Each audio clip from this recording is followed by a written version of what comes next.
di tahun ini, di mana Lebaran 2 hari lagi, anak saya mereka benar-benar sendiri, yang biasanya setiap tahun kita sama-sama walaupun kita nggak ngerayain seperti orang-orang. Halo teman-teman, kembali lagi bersama saya Rizka di sini. Oke teman-teman, jadi di sini saya mau sedikit bercerita lagi tentang mengenai anak-anak saya ya di kampung ya, dimana tahun ini itu tahun terberat bagi saya dan bagi anak-anak saya juga, terlebih saya yang saat ini dimana di awal tahun di bulan 2 kemarin saya kehilangan bapak saya untuk selamanya, dan di bulan ini, dimana bulan ini adalah bulan suci bagi seluruh umat muslim, dari awal puasa sampai besok sudah mau lebaran ya, 2 hari lagi sudah mau lebaran, dan anak-anak saya itu mereka benar-benar sendiri di kampung, karena anak saya yang pertama itu dia sudah berpuasa dari umur 10 tahun, yang memang dia sudah berpuasa, dan sekarang dia sudah benar-benar full puasanya, dimana tahun ini dia bangun sendiri untuk sahur, siapin makan sendiri untuk sahur. Kalau biasanya saya yang kasih bangun, tahun ini dia sendiri, karena suami saya juga itu nggak di kampung, suami saya di Bali. Jadi anak saya itu benar-benar dia nyiapin alarm sendiri, bangun sendiri untuk sahur. Mana kadang dia kena marah juga dari kakak saya karena dia itu sering berpuasa, dan sahurnya sahur apa adanya, kadang cuma nasi sama sayur, kadang sama mie. Begitupun pada saat buka puasa, kadang makan nasi sama sayur sama air putih. Benar-benar menyedihkan cobaannya. Anak-anak saya masih kecil, mereka sudah sangat berat cobaannya ya, sangat menyakitkan bagi saya, karena ini memang benar-benar tahun pertama saya berpisah dengan anak-anak saya. Ramadan pertama saya tidak bersama mereka, dan mereka benar-benar sendiri tanpa didampingi bapak atau ibunya.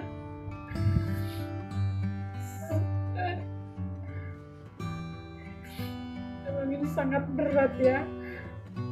Dan anak saya yang pertama itu memang saya rasa mentalnya itu sudah terlatih, sudah kuat seperti itu ya, dimana anak pertama saya itu dia ke sekolah itu pakai jilbab di kampung, dimana di kampung halaman saya itu yang mayoritasnya Kristen dan tidak ada teman dia yang Islam. Dia pakai jilbab di sekolah, dan memang anak saya dari dulu memang dia itu senang sekali pakai jilbab, dia suka pakai jilbab. Kalau selama di Bali dia kemana-mana dia suka minta pakai jilbab, kadang dia pakai, saya kasih. Dan di kampung itu dia juga ketika sudah pulang kampung, di kampung pun dia minta pakai jilbab, dan saya itu waktu itu nggak kasih, karena saya rasa di kampung itu kan, kampung saya NTT itu kan mayoritasnya semua Kristen. Nah anak saya itu sendiri di sekolah pakai jilbab, saya takut dia itu dibully, nanti mentalnya dia nggak kuat ya kan.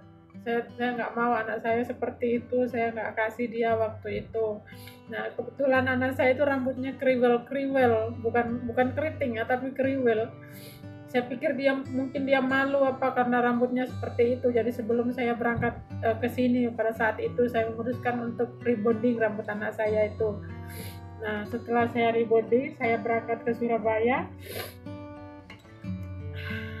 Anak saya menelpon saya lagi kalau dia tuh tetap mau pakai jilbab ke sekolah. Akhirnya di sana saya tanya, saya bilang, apa kamu sudah benar-benar siap apabila kamu itu diejek sama teman-temanmu di sekolah, kamu dibully, apa kamu sudah siap? Saya bilang begitu sama dia. Dia bilang dia sudah siap. Dan akhirnya pada saat itu saya memutuskan untuk mengganti semua baju seragam sekolah dia. Nah terkadang anak saya itu di rumah juga pakai jilbab. Nah kakak saya yang di rumah itu dia nggak terima anak saya itu pakai jilbab di rumah. Dia bilang cukup ke sekolah kamu pakai jilbab, di rumah jangan kamu pakai jilbab juga, jangan bikin malu saya. Kakak saya itu seperti itu, karena di kampung saya itu kan semua Kristen, dan anak saya itu pakai jilbab di sana, kata kakak saya itu malu, dia malu katanya sama orang-orang kampung. Jadi anak saya itu suka dimarahin kalau dia pakai jilbab di rumah. Akhirnya saya kasih dia pengertian, saya nasehatin dia, tunggu nanti kita punya rumah atau ayah sama bunda sudah pulang ada di dekat kamu, kalau kamu mau pakai jilbab sehari-hari silakan, saya bilang begitu. Dan saya bilang sambil mempersiapkan, betul-betul kamu sudah yakin benar-benar untuk pakai jilbab, biar nanti nggak buka lepas seperti itu. Jadi kamu sambil meyakinkan diri kamu, jadi anggaplah ini belajar pakai jilbab, ke sekolah kamu pakai jilbab dulu sambil memantapkan diri kamu. Saya kasih dia pemahaman seperti itu, dan akhirnya dia bilang oke. Dan memang anak saya itu semoga aja ya, dia sangat agamis, mungkin dia sangat suka. Waktu umur 6 atau 7 tahun itu kan pernah juga di kampung, saya taruh dia di kampung sekolah SD. Waktu itu dia itu sempat ke gereja seperti itu kan. Saya pikir dia mau ke gereja gitu, ternyata dia itu hanya ikut-ikutan karena diajak sama teman-temannya pada saat itu. Dan saya dengan suami pun tidak terlalu memaksakan ya anaknya agar kamu harus seperti ini, tidak. Tapi ternyata anak saya itu lebih imannya lebih ke Islam, jadi dia benar-benar lebih suka Islam. Bahkan saya tanya, kamu di mana, hati kamu itu beratnya kemana? Saya bilang begitu, jangan gegabah.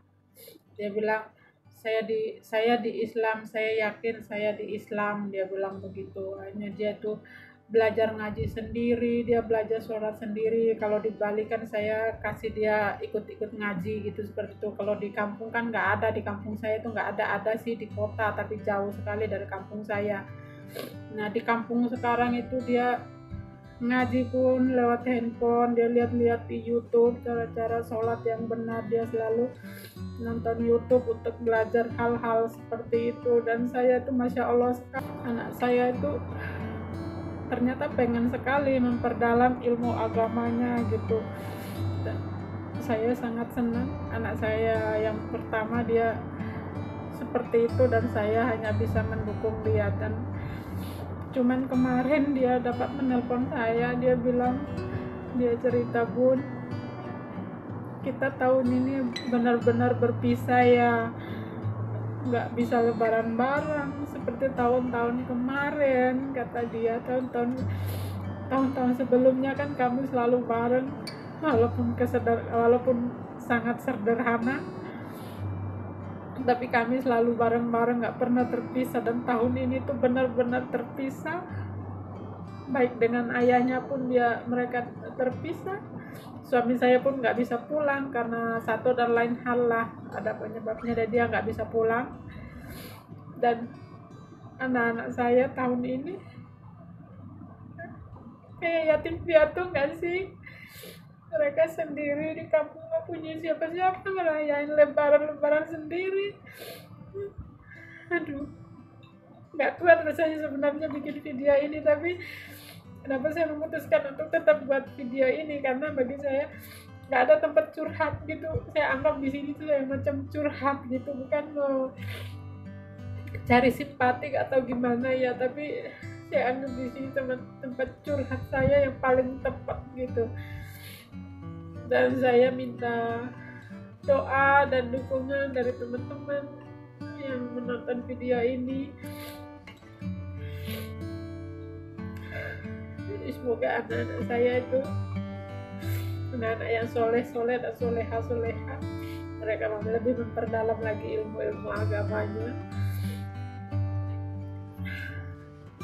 Jadi anak saya kemarin menelpon, dia bilang, Bun, Pak Ayah nggak pulang, apa kami akan benar-benar sendiri, apa kami akan merayakan hari lebaran hanya berempat saja bersama adik-adik saya? Dia bilang begitu.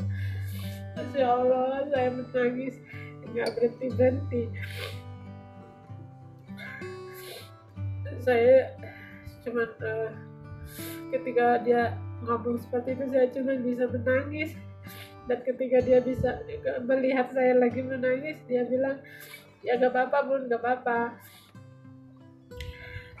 kami bisa kok ngerayain lebaran sendiri. Dan yang penting nanti ayah sama bunda telepon ya pada saat hari raya, biar kami gak benar-benar merasa sendiri. Dia bilang begitu.